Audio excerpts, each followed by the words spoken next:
This is why we have conflict in the workplace, why we have customers that end up leaving us. We have a lot of churn rate, and everyone's going, well, we got to find a way to fix that. They're always trying to find the Band-Aid to do that. And there are many slick companies with products and services that promise that it's going to make that better, and they won't. Badass leaders, our guest today, Chris Salem, believes that businesses don't break simply because of bad strategy. They break because people stop communicating, trust erodes, and leaders fail to understand the emotional dynamics that actually drive performance. Today, Chris works with leaders and organizations around the world as a business acceleration strategist, keynote speaker, and executive mentor. He helps teams strengthen communication, emotional intelligence, and human connection in a way that drives real business growth. In this conversation, you'll learn why emotionally intelligent communication is becoming one of the most valuable leadership skills in the next decade, and how leaders unintentionally create disconnection inside their teams. So, before we jump into today's conversation, I also want to take a moment to say thank you to everyone who's tuned into this season of the Badass Leaders Podcast, because this episode officially wraps season 2. Yippee! Okay, after this episode, our team will be taking the month of July off to reset, refresh, and re-energize before coming back with an even bigger and bolder season 3, launching on August 5th. The conversations this season have been powerful, honest, challenging, and incredibly meaningful. And we're so grateful you've been on this journey with us. So let's close out season 2 strong and get into today's episode. Welcome to the Badass Leaders Podcast. I'm your host, Angela Gill Nelms. And each week I sit down with badass humans who are pushing the limits in their careers, companies, and lives. So if you're ready to talk leadership without the corporate BS, then let's do it.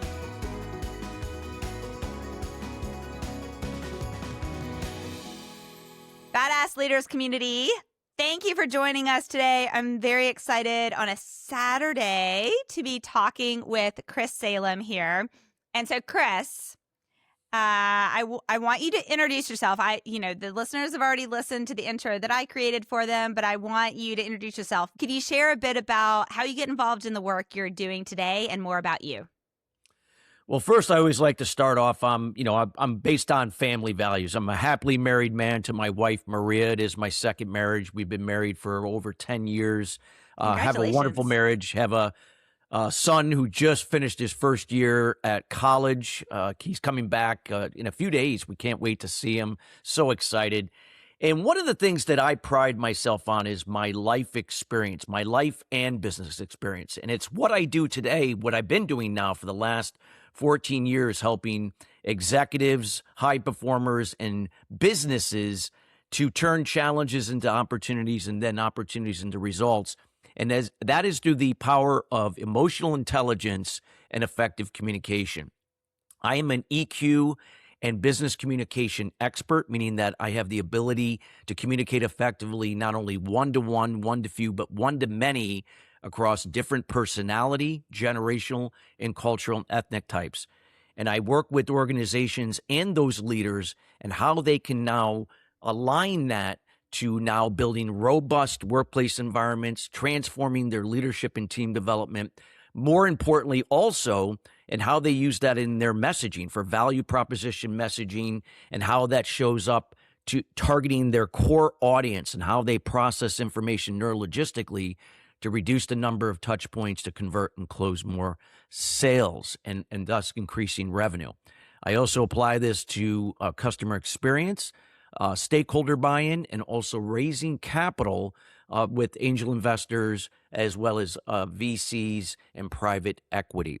So I love what I do. I get to speak at leading industry B2B conferences and companies around the world, creating awareness around that.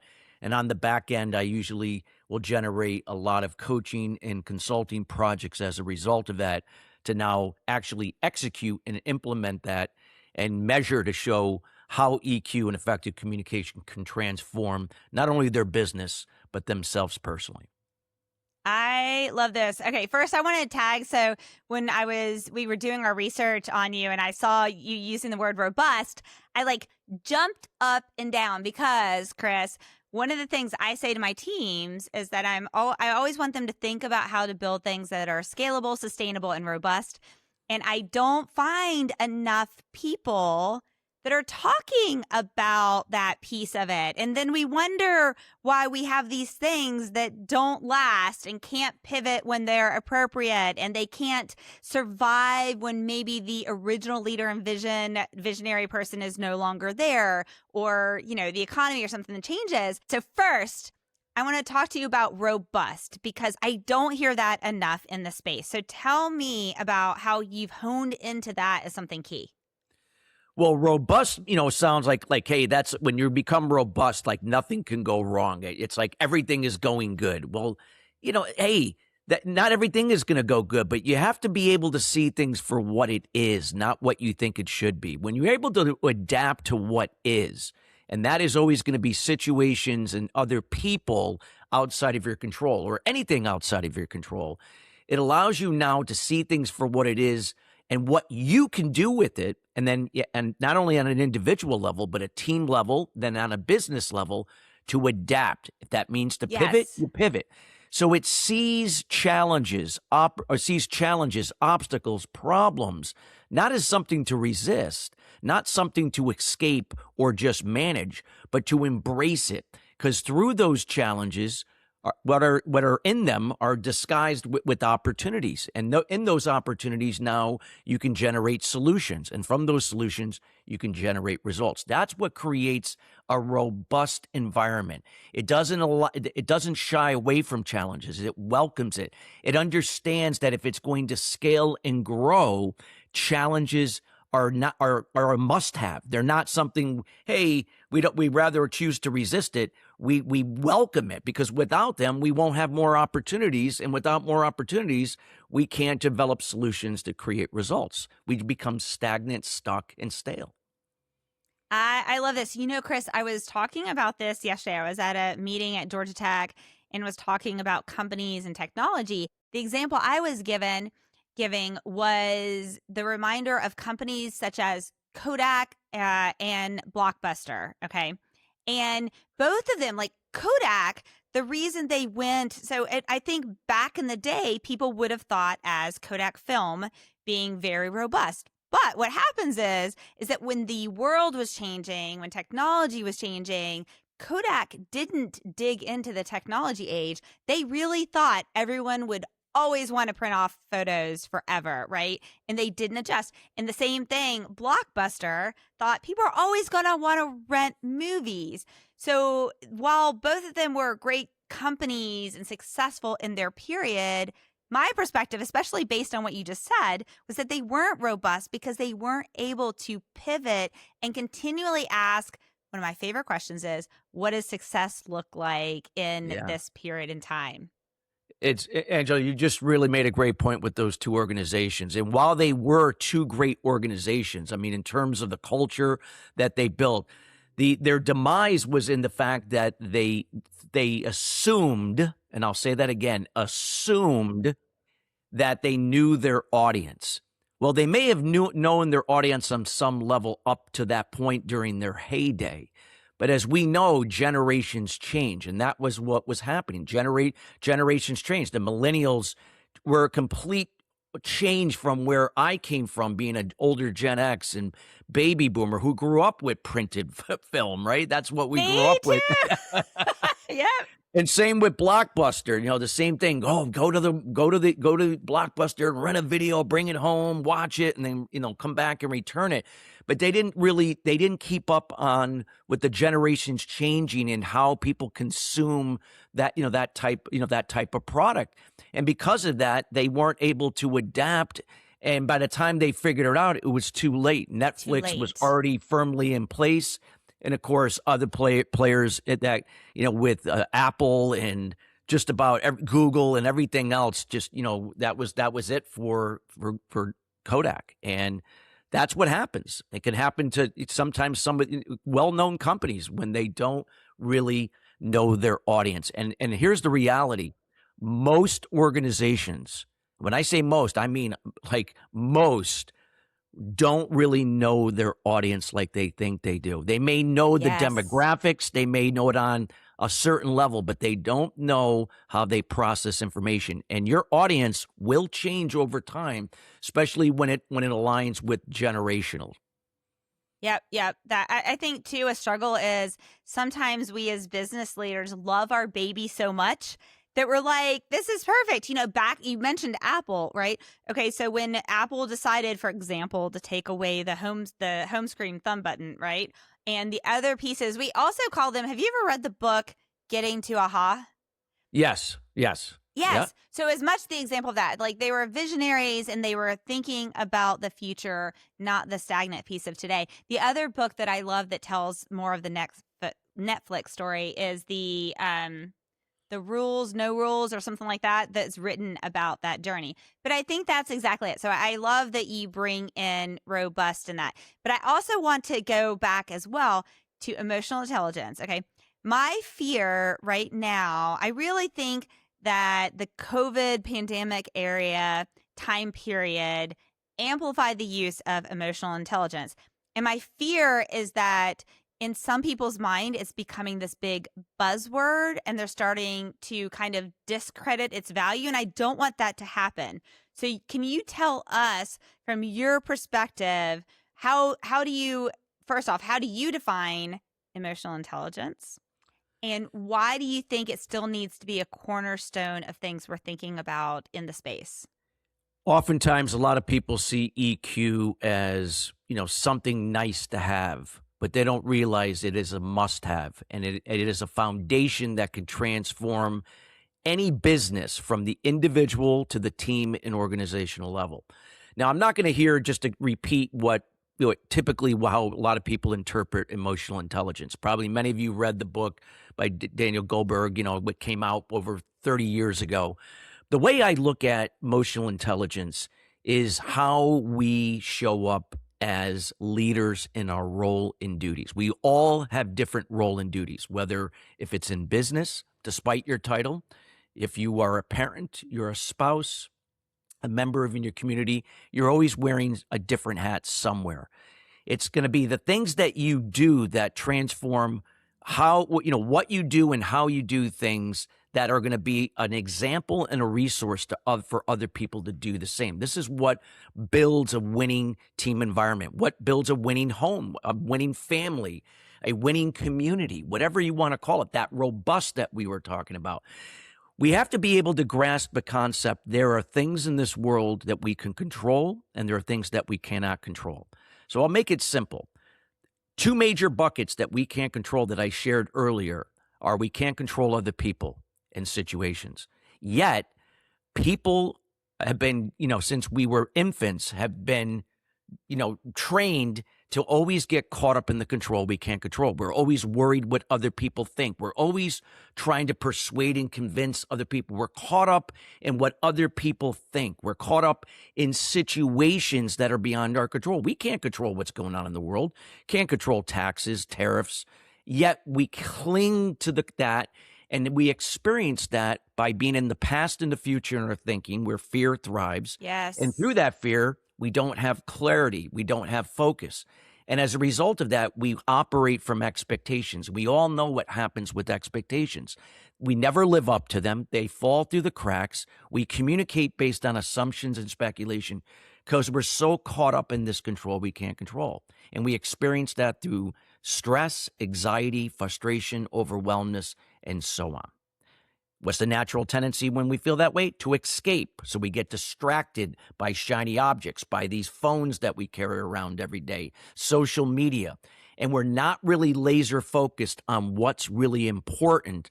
And this is why we're missing the mark on an individual, team, and an organizational level. What EQ teaches us is to now not operate from expectations tied to outcomes. We now commit to our intentions that we can control in the moment, trusting the process of what we can control that will lead to the results we seek. And we can control 5 major areas within ourselves that we can control. That's because you can control you. That's all. The only thing you can control is you.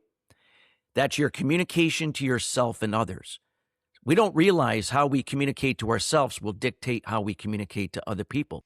I'm so glad you're highlighting that first, because we forget the things that we say to ourselves and how it impacts our filter, how we view everything, how we think of everyone else's conversations. And I never hear people talk about that. Exactly, because this is again, this goes deep, right? It's like if Yeah. you're an oncologist, we're not going to just go under the surface and get the tumor, just where we see the lump. We're, a good oncologist or a really well recognized one is going to go really deep, right down to the root to get it. But we don't. There are too many organizations and too many people that want to manage the problem. They don't want to solve it. And this is the reason why what EQ teaches us, that nobody can do it for you.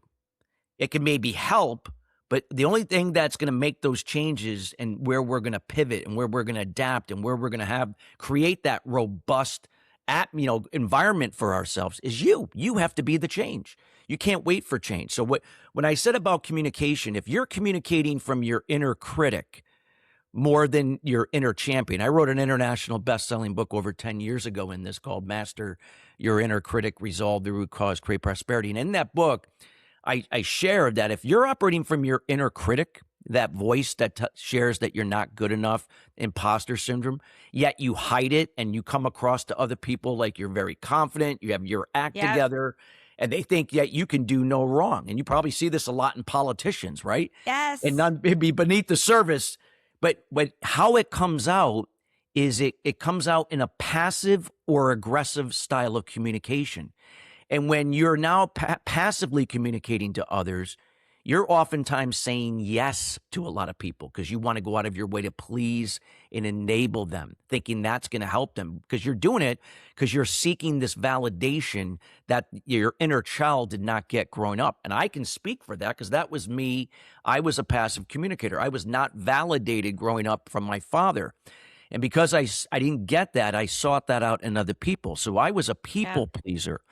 And as a result of it, I never lived up to their expectations. I stretched myself too thin.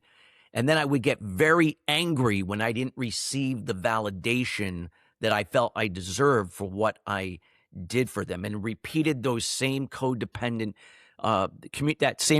communication and also behavior that really led to only keeping other people dependent on me, stuck, stagnant, and me feeling stressed, stretched, and not getting to what I had to accomplish.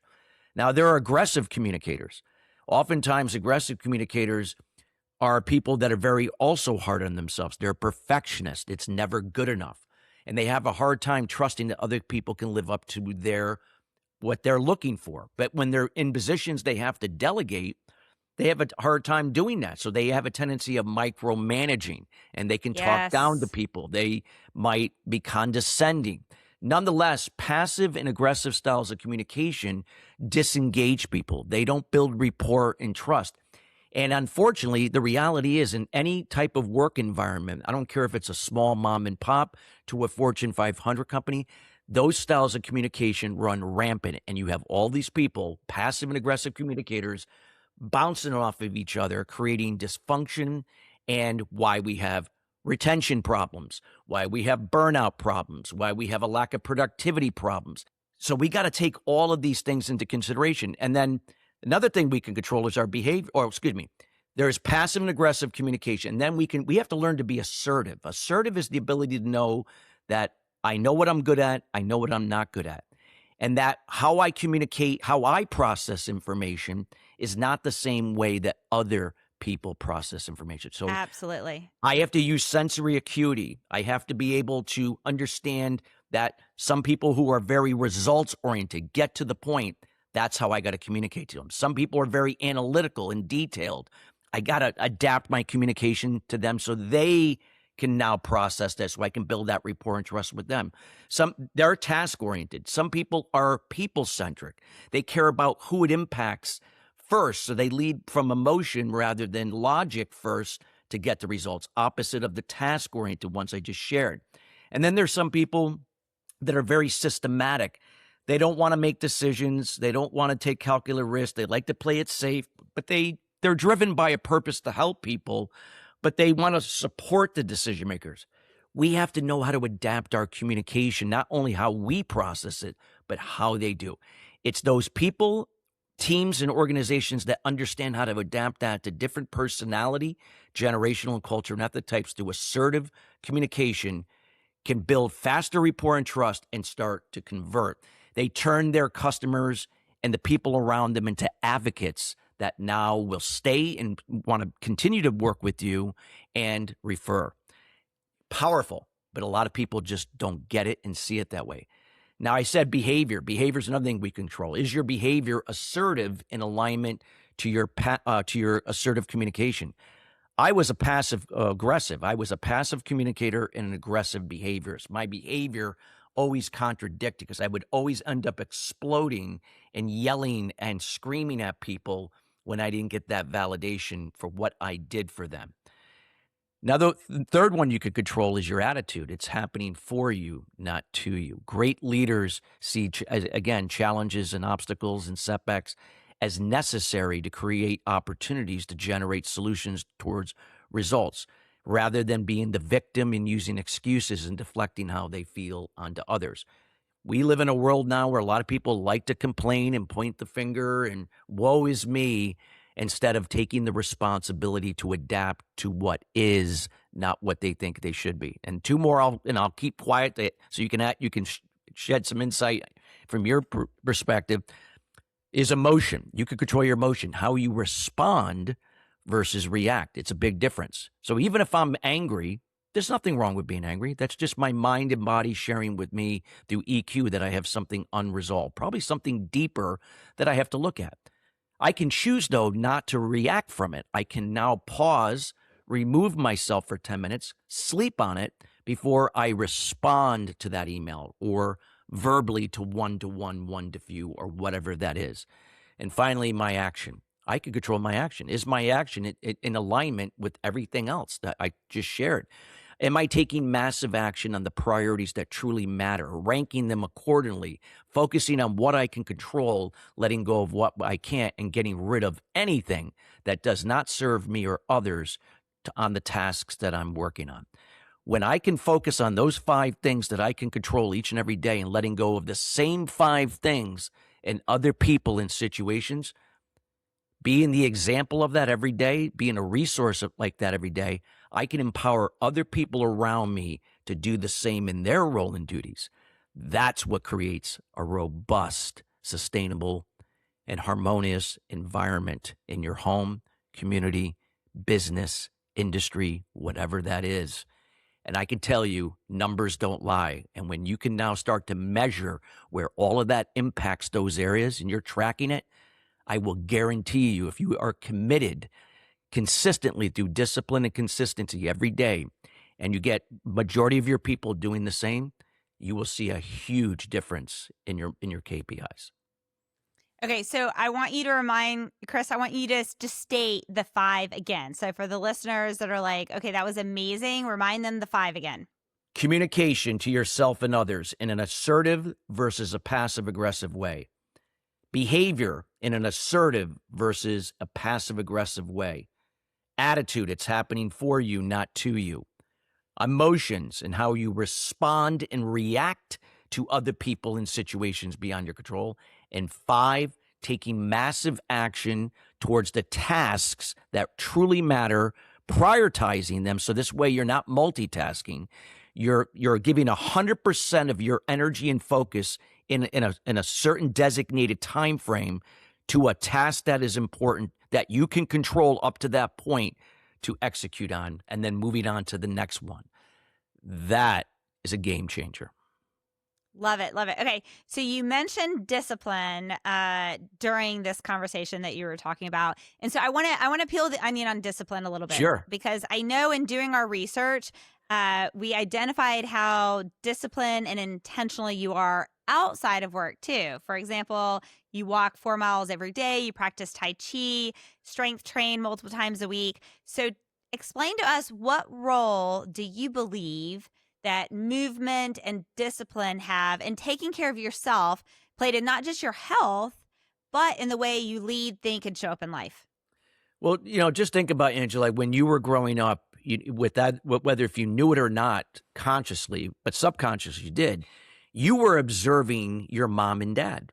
You observed Yep. what your mother would, how she would communicate to your father to your mother, how they interacted with other people, how they handled situations.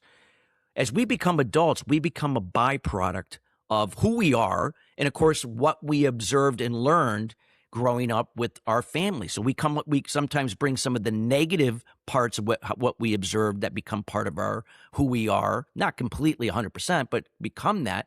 And sometimes you might be the direct opposite. So if you had a perfectionist mother, you may not be a perfectionist. You might be the opposite and be really cluttered and messy.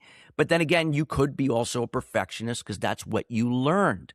So nonetheless, these are the things that we have to be able to understand, that people model what they observe around the people they're Yes. around.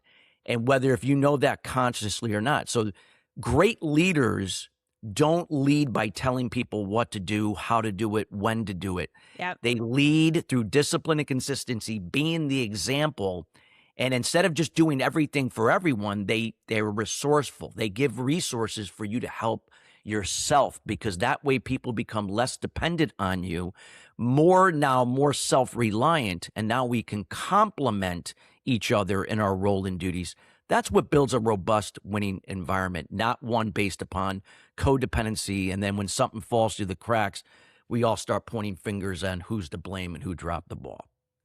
Yep. Yep. I love that. And I think, too, some of those other things that you do give you time to, focus on yourself, but give you time to think and observe and revive your energy so you can show up as your best self in all areas of your life. Absolutely. If I don't do my routine every morning of meditation, journaling, working out, walking 4 miles a day, 2.5 miles in the morning, 1.5 miles later in the day. If I don't do that, what I didn't share is I was born with ADHD. I was born from birth, and I knew I had ADHD when I was very young. I got kicked out of 4 nursery schools for my hyperactivity, and then the attention deficit disorder came thereafter.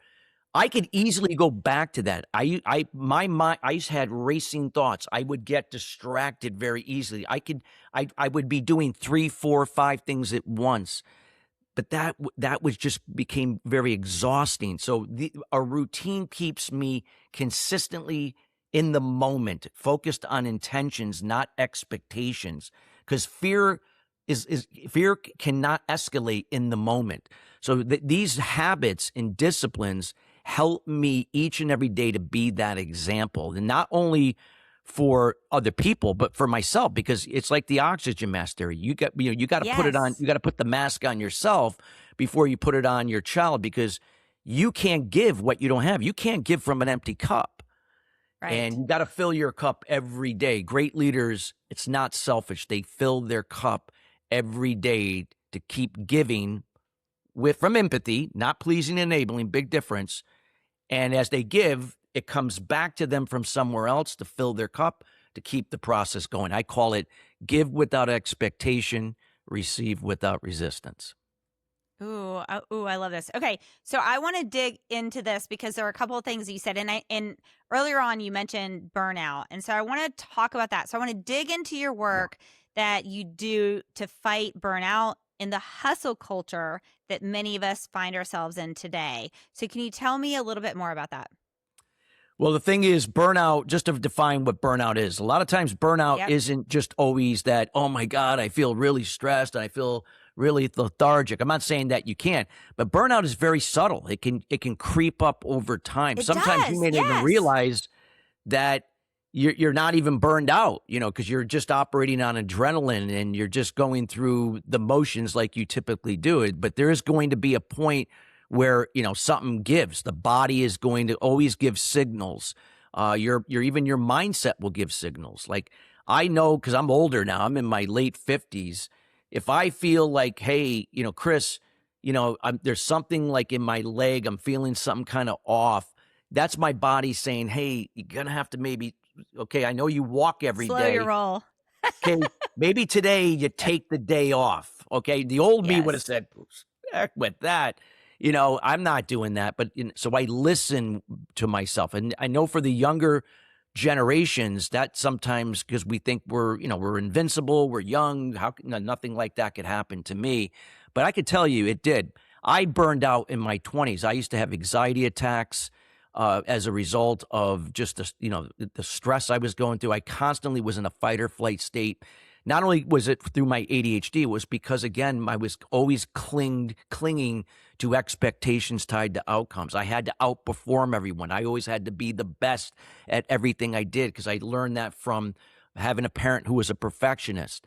And as a result of that, I had to learn how to rewire my thinking. And it was through emotional intelligence, which now I call the EQ advantage, that was able for me to reset my thinking so that I can be it, to now become it, to now do things differently, and to have different and better results. That's it. Too many people are caught up in the do and the have. They don't take time to rewire how they think differently to be it and become it. That's the hardest part because that's where the discipline and consistency makes that happen. So I'm also the host of a science podcast, biomedical engineering podcast that's out of Georgia Tech and Emory, Holy Shift. And so I was just thinking about you because in that we asked these researchers, like, what was the holy shift moment where you saw the work you were doing was really going to make an impact? So I want to ask that question to you because I'm hearing you talk about your younger years. And I also know, because we've done the research on what you're doing now, very different. So what was your holy shift moment where you suddenly realized, hey, something has to change, Chris, in order for me to be my best self? Absolutely. Well, let me give you just as I alluded earlier, I mentioned I was born with ADHD. I also struggled with self-limiting beliefs, which the need for validation, because I didn't get it growing up from my father. So just to make a long story short, I didn't have a really good relationship with my father. I grew up a very angry young man. I took that anger through my high school years, into my college years, and even into my early adult years. And as a result of that anger and dealing with the aftermath of ADHD and just where my mind couldn't keep still, I didn't know how to handle it. I didn't know what to do. And what I did is I escaped and medicated through bouts of alcohol, use of drugs, even though I had it under control. It wasn't like I was a full-blown drug addict or an alcoholic, but nonetheless, I would have bouts with alcohol. I would have it with cocaine. I also had a sexual addiction to pornography because it was a drug. It was a high to escape. And as a result of that, even though I looked good on the outside in some cases where I was performing well, I was a hunter at work. I was in sales working for different organizations. But I would lose clients as fast as I brought them in because of my passive aggressive nature, that behavior. If I didn't live up to their expectation, I could let them have it, and I wouldn't hold back. So the turning point for me was that because of the addiction, 12 years of addiction, and my personal life was spiraling out of control. I had 2 engagements that fell through in my 20s. I felt like my personal life was just spiraling out of control, even though I was holding it together with my career up to that point.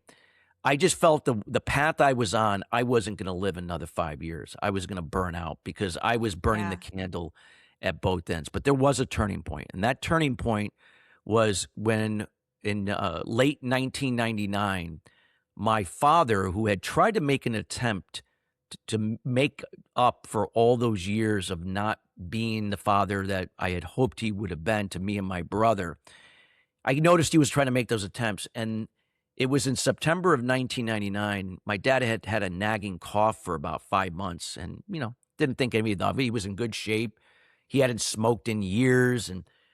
But he was diagnosed. They finally found it, even though they missed it for a few months. He was diagnosed with stage 3B lung cancer, and it quickly became stage 4.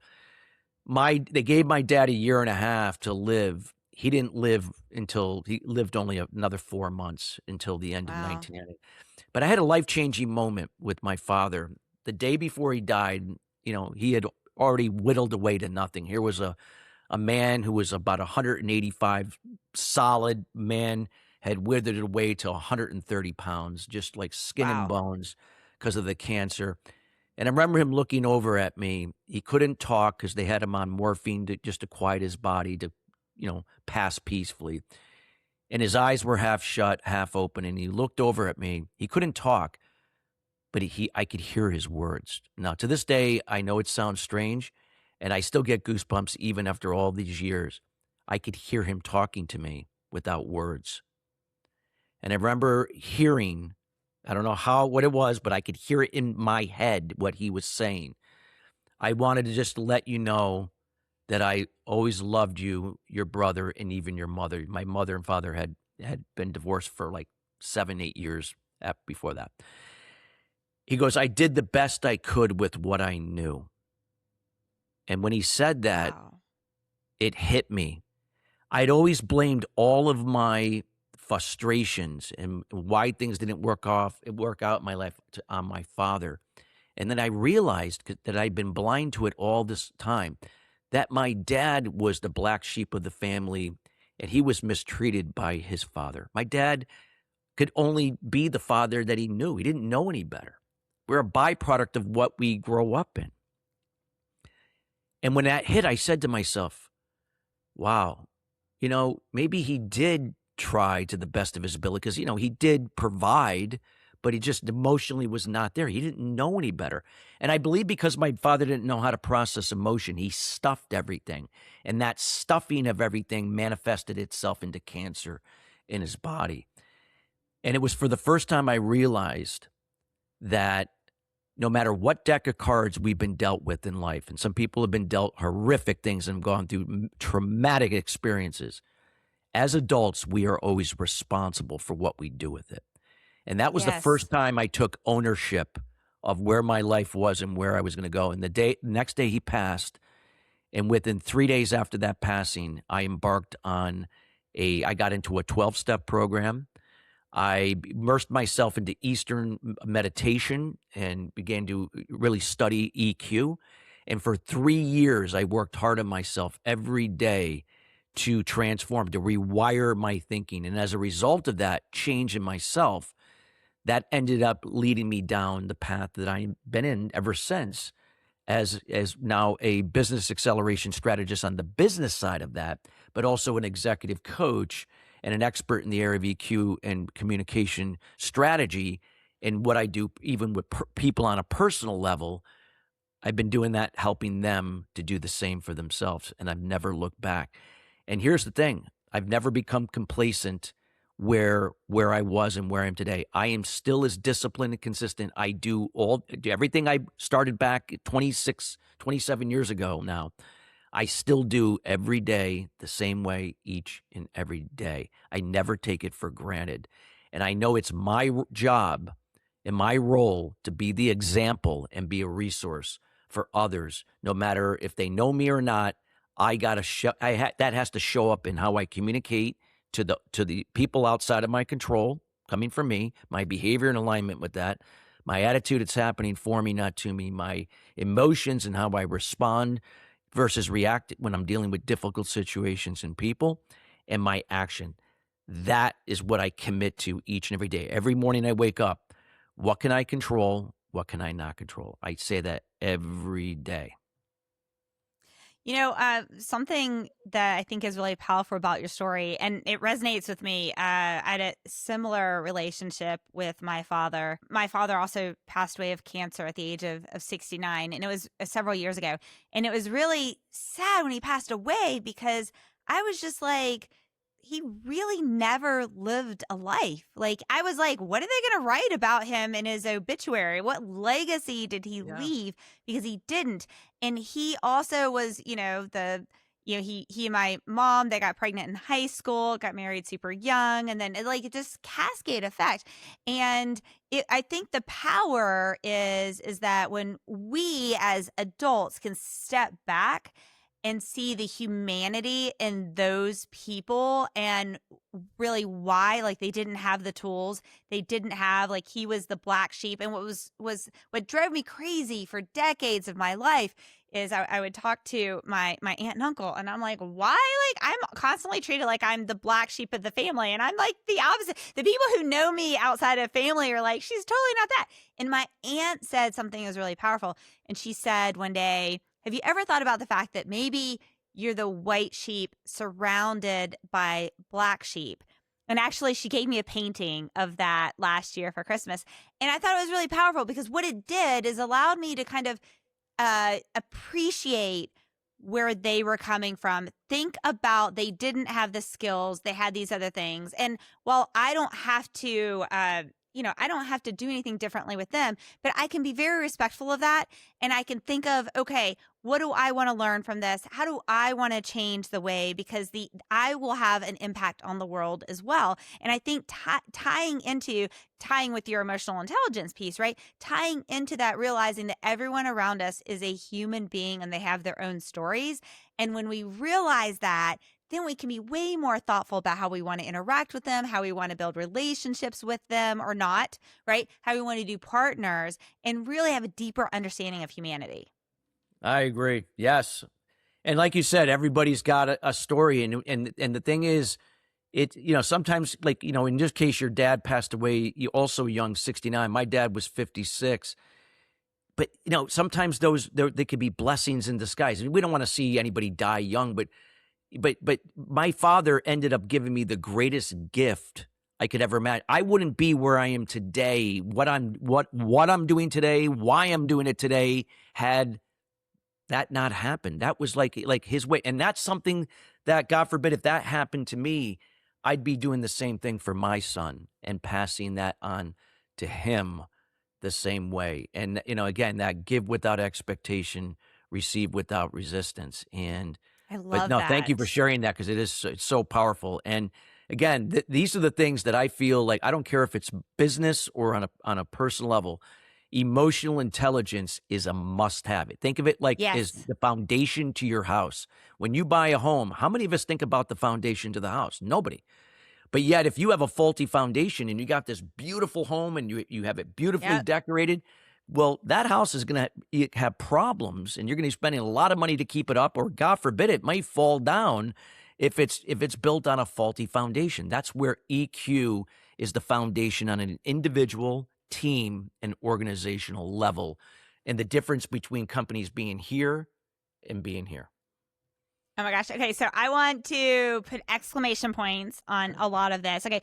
What I want to talk about next is your work in sustainable success, but pause that idea. So listeners, before we get to that, I want to exclamation point the foundation piece. One of my major pet peeves, and I think I first read about it, it might have been in the book Good to Great. But one of my major pet peeves is when boards and leaders expect somebody new to come in and take over a program or take over a company or something like that, and immediately start making changes, start making differences and whatnot. Because I've been in an instance with a board that was like, you need to do, and I'm like, no, wait. I need to spend the first period of time understanding what the foundation is, what the things are, before I even start thinking about what success is, what my vision, mission, and dream for it is. I need to understand where are we at our core. And even the role that I fulfill right now with Biolocity, I was just saying this recently. I was like, I'm really glad I waited and did a lot of customer discovery and work and really sat within the program before I started moving into where we're going to go into the future. And it took me a year to go through the cohort to really be like, okay, this is where we need to do. But I'm glad that I did. And I'm also really glad that I have an amazing boss. I'm really glad that she allowed me and gave me that breathing room, because much to what you're saying is that if you come in as a leader and you're taking over a new scenario and you just immediately start building extra floors on top of it, it's eventually going to crash. It's not going to be sustainable or robust like we're talking about. You're not going to get that level of success. But if you're patient and you're focused on customer discovery and what does success truly look like in the future, and what are our assets, what are our challenges, and that kind of stuff, and build a plan, wow, the impact you can make. Absolutely, 100%. Are you ready to talk about sustainable success? So I know you use that phrase a lot. And you even built an entire podcast around it, which Yeah. you've been creating now for nearly a decade. Congrats. So, what does sustainable success actually mean to you now? Well, one thing I want to make clear: when people hear that word sustainable, they may interpret it as, oh, like nothing could go wrong. It means that business is always Like going to be robust, trekking upward. right? Well, in essence, there is some truth to that. Business will, just think of it like when you invest in your 401k over 30 years. If you invested in your 401k, your 401k is steadily growing over those years. Even though we may have a year or two where actually it goes down. You might have remember in the financial crash of 2008, 07. oh Yep. 07, yep, or Right. 07, 08, and Yep. all those things. So these are things that it's always steady. So sustainability is about, again, embracing the process, trusting the process. It's learning to focus on what you can control versus what you can't, and giving 100% of your effort into into your role and duties on an individual, team, and a company level. And as you do that together and go through those challenges to turn them into opportunities, and those opportunities to turn into solutions and towards results, you have more success long term. And you made a great point, Angela, about like board of advisors, where they want results like tomorrow. And the thing is, Yep. that's not what sustainable success is about. It's a process. Nope. Sometimes we got to go backwards to go upwards. Like, I'm a big football fan, and my finally, I think we got it right, but my Miami Dolphins, after being mediocre ever since Dan Marino retired back in the late 90s, I remember they that. finally Yes. got a good GM and a coach, and they tore down the roster. I mean, tore it down, took away all the talent, and they're rebuilding from the ground up. And sometimes that's what sustainable success is about. And it's not just about talent. It's about, again, you could have the best talent in the world, but if the talent is all about themselves and not about the team, you're not going to the postseason on a regular basis. This is where, again, Exactly. understanding your role and duties, understanding what you can control versus what you can't, focusing on those 5 things: communication, behavior, attitude, emotions, action. When people are doing that, that's what builds that sustainability over time. So I call it harmony. You're always kind of doing this. When times are going well, you're here. Times are not going down, you're still here. You're not like a roller coaster with what's going on. You're not reacting. You're always one step ahead of the curve, responding and being proactive to turn those challenges into opportunities. That's what sustainable success is all about. I think that's powerful. Okay, so I know one of the biggest themes in the work that you do is the connection between human behavior, communication, and business performance. Okay, so I want to know why you think smart leaders still struggle to connect and to communicate well. Well, again, it's just that a lot of times people are conditioned that, how I communicate to one person is the same to another, and it's not the case. Yes. How you process information or when somebody's talking to you may be different from somebody else. There are many different personality types. Now, there are many personality assessments out there, but we'll use DISC because DISC has been around for over 80 years, very common. You're going to have task-oriented people and you have people-centric people. Task-oriented people, let's say, who are dominant, they are usually in a leadership role. They know what they want, and they're going to go out of their way to make the challenge better to get the results they seek. They don't want to get into the details. So if I'm going to connect with a dominant personality, which I do in my business because I work with a lot of business owners and CEOs and high performers, I have to really ask a lot of what questions. See, even though the D doesn't really know that consciously, subconsciously, that connects with them.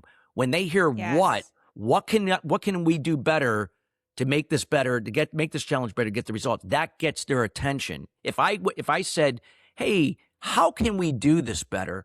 I'm going to disengage them. They don't care how to do it better. They don't want to get into details. As soon as I start talking in a way that doesn't connect with them, they're going to cut me off and say, I got another meeting I got to go to. And this is why great leaders know how to adapt their communication to different people.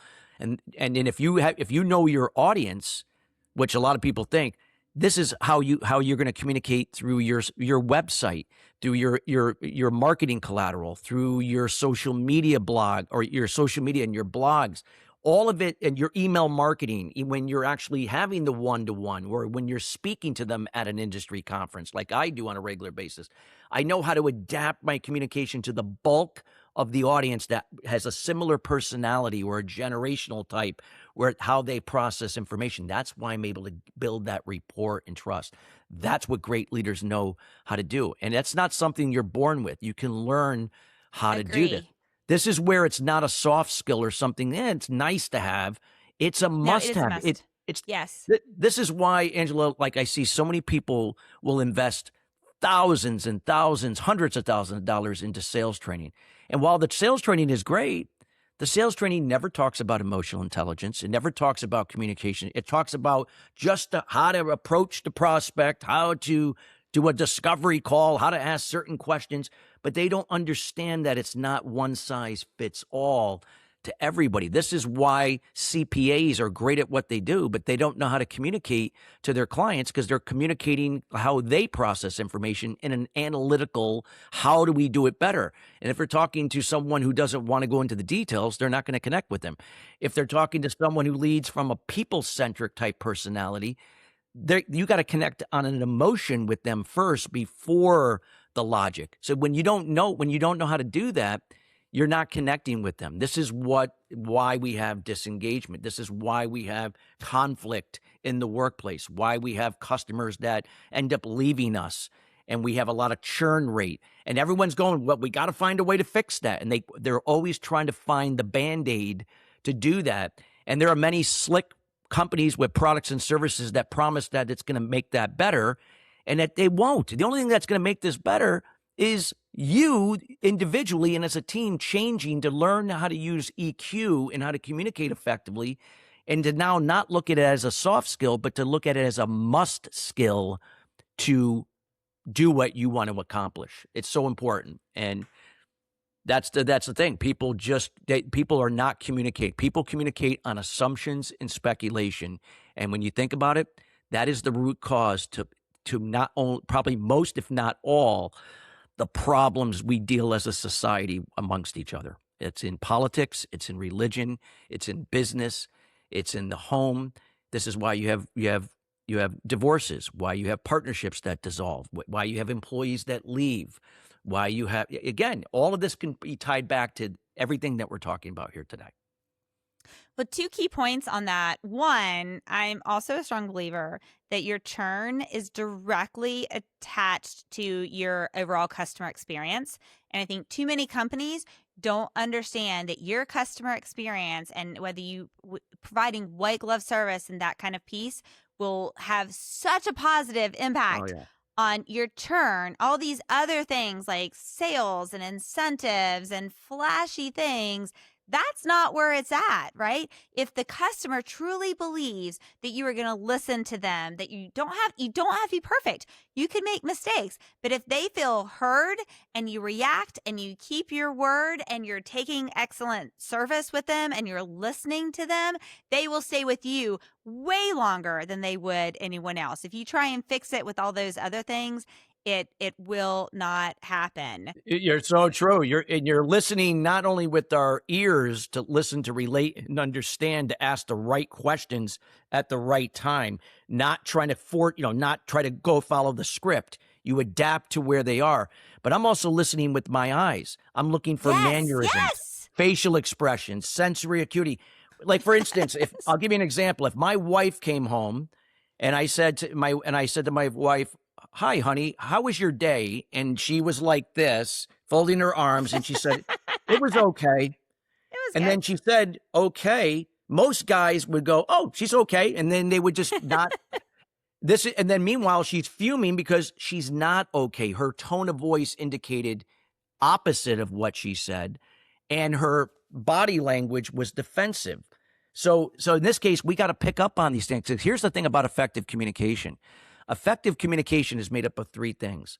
55% of 100% is body language. 38% is tone of voice. 7% is words. A lot of people think words are most important. People are never going to remember what you said. They're always going to remember how you helped them make them feel.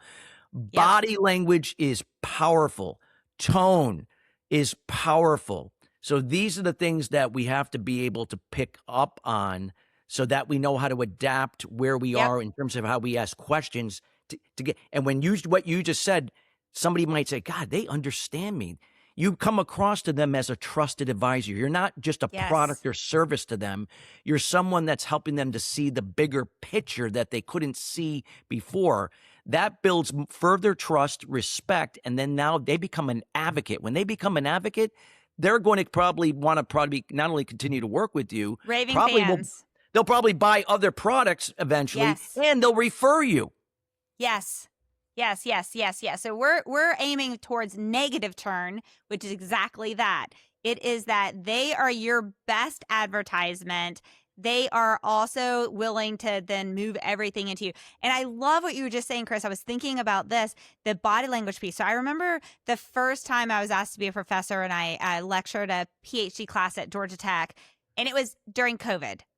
And it was before we mandated them to keep their cameras on. And I was like, I'm not doing this anymore. Like, if I cannot see their facial reactions, if I cannot see. And so a lot of the work I do with the teams that I coach in my program is I'm like, look, when you're talking to VCs or you're talking to customers, you should be paying attention. Have their eyes glossed over? Are they shaking their head in agreement? Are they instead checking their phone? All of those things. And you need to be able to pivot in the moment. If you see that you are completely disconnected, you need to have a strategy about how you're going to pivot the conversation to re-engage them. Even if it just means that you stop and say, okay, I feel like I'm not connecting right now. What have I said resonates with you? And what have I said that you think is probably maybe just crazy? And it's funny when you do that in an instance, people suddenly want to help you out. They're going to be like, well, yeah, I'm not buying that or something like that. But I find that people they love their babies. They get so wrapped up in their own story that they just give their big, long practice speech and they don't take the time to pay attention to that body language to see that the audience is completely checked out. And what a shame it is, because if you can realize very quickly that the audience is not engaged and you can pivot to engage them, how powerful is that? So true. I do this a lot when I speak and when I speak at a lot of industry conferences or even companies. And I'll give you an example. This was actually not a company, but through a school board. They had asked me to come in. I won't name the school board to protect their privacy, but nonetheless, there was a problem between the people who drove the buses for the schools in this district, and they were against the school board. Like, they felt like they weren't heard. They felt like they were being used. They were, there was obviously a lot of miscommunication. And I remember the school board, asked me to come in to speak, to kind of like talk on a topic that would kind of get them to see the bigger picture, to see why they should be buying into what the school board was saying. They were trying to like force them to do something that they didn't want to see. So they were both at each end. So I had this presentation they gave me because they felt I would be the best to deliver it for them. And I looked at it and I said, this is not going to work. I go, these people just want to be heard. And right now they're venting and ranting. And that's what they're going to be doing when I'm in there, regardless if I give this presentation. Now, they said, well, can you just do it anyway? I think if you do it, it may help. I said, but on one condition. I said, what? And I said, what? If I come into that room and I pick up on exactly what I think is going to happen, you're going to allow me to scrap the deck and I'm going to pivot on a dime to adapt to what that energy is in the room. And they said, okay, you got a deal. So sure enough, they load the presentation. I come walk in the room and you could feel the tension. You could slice it with a knife. I felt it. I could tell they were looking at me, who is this guy? And they were ready to go off on me because they just thought I was just like on their side. Right. And I opened up where I was very neutral. I wasn't supporting them. And I said, I can sense that there's a lot of intensity, in this room. And I related to them. I shared a little bit about a situation where I didn't feel heard. And he goes, I want to use this time. We're not going to talk about a presentation. I want to talk about what's on your mind. Because it's evident that you all want to say something, but I set some boundaries. I said, we're not here to complain and rant. Yeah, it's not a bitch session. What's happening, and come up with the solution that you Yes. feel and keep it specific, straight and to point. Let's start with you, Mr. So-and-so. And boom, got a couple people talking. They started all talking. Towards the end of the talk, you could see they started to get more comfortable, more eased. Are you willing to now talk in a reasonable way to the school board, knowing that they're going to do this, they're going to commit to do the same thing, where we can find somewhere halfway? It's not about who's right, who's wrong. It's not about just the way you see it and the way they see it. It's about to see it for what it is, and let's adapt to what is best for this situation. Because when in the long run, what's really most important is those kids and this community. Yeah. And then sure enough, I got that. And I remember the school board looking at me thinking like I was some kind of who is this guy? You know what I mean? But how did you do that? And because this is what I do for a living. I know how to adapt. A lot of speakers would have came in and just gave a cookie cutter presentation and try to show them how you're thinking. You got to change the way you're thinking. You got to, be open-minded, and, that they don't want to hear that. Yeah, they just wanted to be heard. But I set boundaries. Which is most people. Yeah. And exactly. And the boundaries piece is really important, Chris. I think you were actually kinder than I would have been, because when you were setting up the stage for this, I think I would have said, wait, if you just want your presentation to be done, you're stuck on that, then why do you have me here? Why don't you just give your presentation? Right? Yeah. Yeah, they just heard that I do very well with these types of things, so they figured you're probably, if somebody were to boo you or throw things at you, you don't react to it. And I'm like, yeah, that's my way. But I didn't get any of that. I didn't get anybody throwing me. But nonetheless, that's the key. And this is what going back to what we've been talking about all along, EQ and effective communication. Yes. These are the things that are contagious. When you get one person that begins to be the example of that, and now another person steps up there, and then another, you're never going to bat 1,000 out of 10 people. Maybe, let's say, even if 6 or 7 start to get it, and now you could see increases in their productivity, their retention, and all the metrics are going up. You're always going to have a few people that never get it, and they're going to be usually those people that don't stick around anyway. They're going to be gone. They're going to either be let go, or they're going to go off on their own anyway. And you're going to know you're going to be able to hire better. You're not going to hire just to fill a seat and fill a body. Yes. You're going to be able to bring in not only you're not hiring on talent or on talent alone. You're hiring based upon that the person has the skills that can be molded and developed to adapt to the culture and the environment we're creating here. And that is going to be more of a long-term solution than just someone who's super talented that just might be in it for him or her, and they're going to be gone in a year or two anyway. So this is where, again, effective, where EQ and effective can really help individuals, teams, and organizations perform much better. So tell me, why do you think so many successful leaders still unintentionally create environments where people don't feel seen or heard? It's just, again, what they know. A lot of baby boomers, were, conditioned like that. A lot of baby boomers were conditioned to stay in workplace situations that they particularly didn't care for.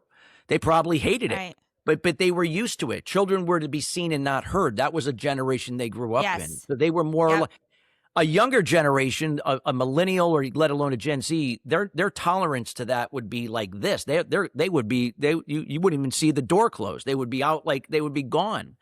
And because that's where there's a difference in the generation. So this is where a lot of times people are just a product of what they know, and this is the way we've always done it. And a lot of times we're not here to be rebels. We're not here to we're not here to. I don't like to conform, but I like to adapt. I'm not gonna. I can graciously disagree, but do it in a manner that I respect the way they look at things. But knowing that I also want to share something and find something that's going to work best for the situation. And if it's a no-win situation, well, then again, it's always a choice that you could choose to either stay in there and hopefully continue to be the example, and hopefully it rubs off upward where things change over time, or hey, this environment's not for me. I'm going to leave and I'm going to go somewhere else. And the grass isn't always greener somewhere else by any means, but nonetheless, you always have that choice. Yep, absolutely. Okay, so we saw in a recent LinkedIn post that you did that you believe businesses often break in the middle, not at the top. So can you tell us, what did you mean by that, and give an example of what that actually looks like? Yeah, breaking in the middle is that, again, a lot of times, individuals are not going to always communicate upward. They may communicate side to side, maybe whatever title they have downward, but they're afraid to communicate up. So again, it's not, you're going to say something that's going to offend somebody, but it's always, again, putting stuff out there, not trying to tell people what to do, but don't be afraid to be the example. And when you can be the example and be a resource just through your communication, behavior, attitude, emotions, and action, even your superiors can pick up on that. And a lot of times they may be afraid to do that, fearing they may expose their own limitations or weaknesses, or maybe now you may figure out they're not as good as you thought they were. Even though you already know that, they don't think you know that. Right. With that being said, don't try to just be the example, regardless of what role you're in. But I find that a lot of people in the middle play it safe, and they don't want to ruffle feathers. And the thing is that's not helping anybody. It's not helping you in your role and duties. It's not helping the people you work with or the people below you. And it's not helping people upward or even your customers. This is where great leaders are going to, again, they're not going to tell, I want you to hear what I have to say. You're sharing. And if it falls on deaf ears at first, okay, no worries. Don't stop. Keep putting things out there. Put things in writing, mention it in a huddle, mention it in a meeting. Continue to be that example. That's over the long run is what invokes change. I've seen it with organizations I've worked with. Again, I have another organization I worked with where we did this over an 8-year period, and they were committed, and we saw changes. And not only changes from where they were downward, we saw the changes from the middle upward, because I was only working with their middle management, not their upper management in this case. Even their upper managers started to recognize, oh my God, our middle management is building better teams than we did at that time when we were at that level. What's going on? I guess this training is actually working. So they ended up learning from the people that worked for them, and they ended up going through. Yeah. Yeah. And, I see a lot of companies and organizations that provide coaching and leadership training to their upper levels and not to those middle level people. It could go either way. I see a lot of times that, but I also see a lot of times they want their middle management or their tactical level or middle management to change, but the upper management is not willing to go through the training. That just sends a message that, hey, you got to change. We don't have to change, and that's not stickable. It's got to be. It's either all or nothing. And if for the best part, it always wants to start at the top, because if the change starts at the top, it has legs to filter down. Right. Yes. And it begins to change how we communicate to one another. It starts to create a better workplace where we feel we can exchange ideas freely without being judged or ridiculed or looked upon as incompetent, or like a psychologically safe workplace. And I don't mean that like from a place of like, hey, I don't want to hurt your feelings. No, I'm just talking about that. No idea is a bad idea. It's not about, saying your idea is the best. We're just going to put things out there and do what's best for us and our industry and our clientele. So those are the things that again, I always find that when an organization commits from the top down, usually your things will be more stickable long term than the other way around. I was talking about this, something very similar to this, to one of the individuals that I coach, that I do personal executive coaching with. and she's kind of in the middle scenario. And I was saying to her, because I was using some examples of stuff, and then I said, but wait a minute, like because I'm at basically the top at my ecosystem and whatnot. And while I still have a boss, she's completely empowered me. Like, I know whatever I decide to do, she's absolutely Yeah. going to back me. I have zero doubt of that. And so I said, I'm at a stage where I have the credibility, I have the trust, I have the brand, the reputation now in my career to be able to do these things. And she's not at that space, and she's in a culture and a leadership style that's not great. So I think it also is important, like for individuals like her and others, to really be very thoughtful about the culture and the teams and the leaders you're agreeing to work with, because you want to be in an area where you have someone who's going to empower you to have a voice, to do these things in your level so you can continue to grow and do excellence. Because otherwise you're going to be stuck in that area. And then for leaders, hey, if you're not empowering the people on your team, you are absolutely missing the boat, because we all know how much losing amazing people costs us. It costs a lot of money, and Yes. you're not gonna win by yourself. You got to win as a team. And so what you Yes. do is, if it empowers others, what they do well to offset your weaknesses and what you do well to offset theirs, that's what creates that harmony. That's going to be uplift a team, not keep them stuck, stagnant, and regress. I love it. I love it. Okay, so before we go into our rapid fire questions, Chris, is there anything that you really wanted the audience to hear today that we haven't covered yet? I would say that again, when you look at business, I call it the 4 pillars of success. You have to have a foundation, which we talked about today, EQ and communication. You have to now preparation. Many people are prepared, but not deep enough like they think. They might have vague goals, vague priorities. I see it all the time because I've worked with so many different size organizations and individuals, and usually the preparation is not as thorough as they think it is. You have to break things down to what you control. They always get caught up in what they can't control versus what they can. That's what distracts you from what you can control, the things that are going to keep moving you forward to get first downs, to get into the end zone. Again, I like to use football analogies. Number 3 is we've got to execute now on what we prepare. The foundation, preparation, now execute. If you're not executing on what really matters, you're not moving things forward. It's okay to make a mistake and learn and grow from it. We can't just avoid doing certain things because we're afraid what people might think or things might not work out. Nothing moves forward without taking action. So we have to execute. And number 4 is measurement. Again, if we're not measuring correctly from the individual, team, and organizational level, well, then we don't know what's working and what's not. So the 4 pillars of success are always congruently working together. It's foundation, preparation, execution, measurement every day, and repeat.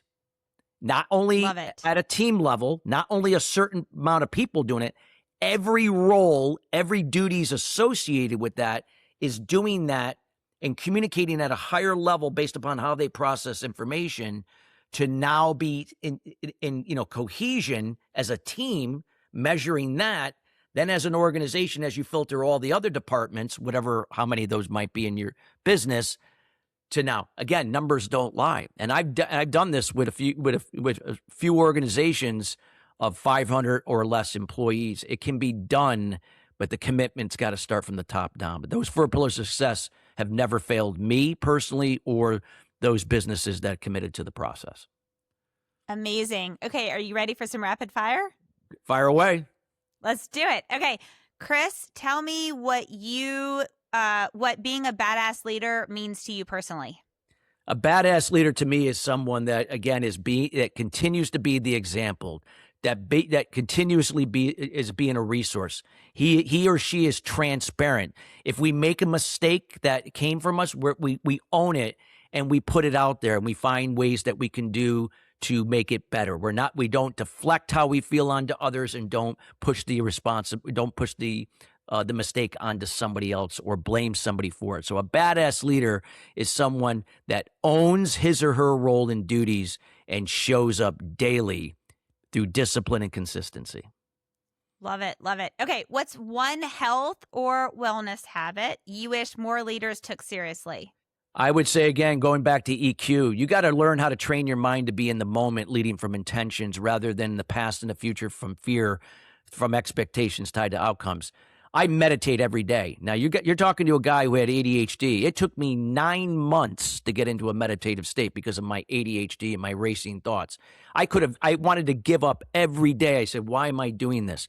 But meditation is the catalyst that will help us to become more mindful, to learn to operate from intentions, to be present, because fear is reduced. You have more clarity, more focus, and then writing down whatever comes out of that meditation. It's like taking the head trash out.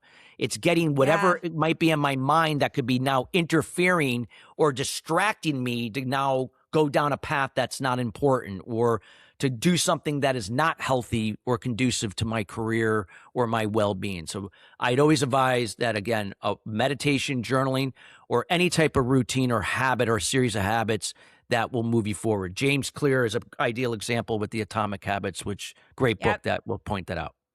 Yep, absolutely. Okay. What is one non-negotiable trait of a healthy team culture? In this case, is your self-respect. Anybody that disrespects you, that is not negotiable. You are not a punching bag. And for passive communicators, that is a hard thing to look at. So passive communicators, me, because I was one, we didn't have any boundaries. So we could be run over, meaning that people could take advantage of our good nature. You have to earn respect. It's not something that just happens. So again, and where respect starts is with yourself. You have to respect yourself. What are your strengths? What are your weaknesses? Being transparent, communicate that, set boundaries. It's better to be valuable than just available. Don't make yourself available 24/7. You're not Jerry Seinfeld where everyone can pop in at any moment into your apartment. Say that I'm available at certain times during the day where you can come see me if you have a question. If there's some routine things that you have, there's a resource in the Google Drive or the SharePoint Drive. All your answers will be there. Create healthy boundaries and set certain times to be valuable to help those people. Just don't be available. That is non-negotiable to me. Love that. Love that. Okay. What's a leadership buzzword or phrase you never want to hear again, Chris? With that, I would say that is always believing that how we communicate to one is the same to another. I always feel, I'm not saying that was something somebody said, but it's just something that a lot of leaders, it's a thought process why didn't this employee get back to my email? I'm so frustrated he or she is not responding to my emails on time. Why are they not able to answer my questions in a way that I address them? See, they blame them, but they don't understand that how they're communicating is not in a way that they process. And now this is why this is happening. Because here's the reality. This is what a lot of people don't like to hear, especially leaders. When it comes down to effective communication as the sender and or the receiver, most people would say, what would make the communication better? And somebody would say, well, if both the sender and the receiver were communicating effectively. Well, see, you can't control what another person's going to do. No. Whether if they're the sender or the receiver. You are always responsible because you can control you as the sender receiver. So if somebody came to me and said, Chris, if a leader came to me and said, Chris, I need this project done right away, and walked away. The old Chris would have said, okay, I'll do it, because I just assumed he needed it like at the top of the hour. But see, now the new Chris in the last 26 years would say, oh, hold on. You said you need this project done right away. I do want to let you know I have 2 other important projects that are due today. If this is due at a certain time, I'm going to have to decline. If this is something that can wait until tomorrow, and if you can give me some more clarity on what has to be done and when it has to be done. See, I now can ask questions. Now that person has to now answer that. That establishes respect, trust. I'm using boundaries, saying that if it has to be done in the next hour, I can't be available. I got 2 other things. So that's something that to me, I find that, a lot of people say, hey, just do, when somebody asks you to do something, you just do it.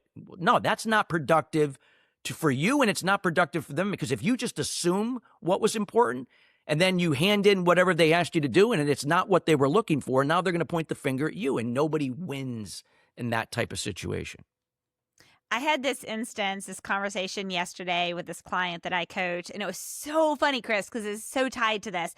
So she has a boss that is a horrible communicator, and she sits in the middle as a project manager and then has to, convey. And she said she recently had a challenge where he conveyed something and none of them understood. So then she went back to him and she said, I'm getting feedback that they're not clear on what your expectations. And his response was, I was perfectly clear. And when I heard that, I laughed, Chris. I was just like, seriously, you thinking you were perfectly clear does not matter. It doesn't matter what you think. Well, that's what they do. They in their mind, they think they are, and they don't realize, because again, it's not because, and this is the problem between older generations and newer and younger generations. They're always, I see this in the prison system. I see this in, because you got captains and sergeants who are like older millennials or Gen X or even some baby boomers, and now they got the Gen Z, and the Gen Z are just not responding in a way they would like, because they're not speaking in a term how most Gen Zs respond. Right. Right. And if you are a leader, I will tell you this, like my response, late in my career, because Chris and I are much later than in our careers than what most of the listeners are. So I would tell you this, my response, if someone on my team does something that it wasn't like I was expecting, my response to them is exactly this. You know what? I am sorry. I did not do a good job communicating what success looked like this, and that was on me. Let's peel the onion and get in there. And I would encourage leaders to take that approach, because if you want your teams to reach certain goals, they have to understand what they are. It doesn't matter what you have in your head. If they don't understand it, that is not their problem. That is your area you need to improve. Absolutely, 100%. Katie's going to be like, Angela, these are supposed to be rapid fire. Stop it. Okay. All right. Okay. We're adapting. We're adapting. They're adapting. Exactly. She gives me a lot of grace. She's amazing. So what is the best leadership advice you ignored at first? Well, some of the best leadership advice I kind of was, always go out and seek a mentor. And I always said to myself, I don't need a mentor. Because I was very cocky and arrogant at the time, even though I was a passive communicator. I thought I knew it all. I performed very well. I said, who's going to teach me how to perform? I'm already performing really well. I'm bringing a lot of business. I would say to the younger audience here, find a mentor. Find a mentor that is going to, that you aspire to have, develop similar goals, similar results that you're seeking in your career or your business. And find a mentor that aligns to that. Find a mentor that also aligns in how they can communicate effectively to you. Not every mentor is going to be the same, for you. So you gotta interview them like they're interviewing you in a way. But seek a mentor, or not just one, but it could be several. You can, but for different areas. I wouldn't say for the same areas. Get one for this area, maybe for one for that. Whatever you require. But mentorship is so important, because here's the thing. When you now are able to now navigate these difficult situations better, or difficult people, and you learn and then grow and experience, you're going to pass it on as a mentor to somebody else and repeat the process. And that's the legacy that keeps giving.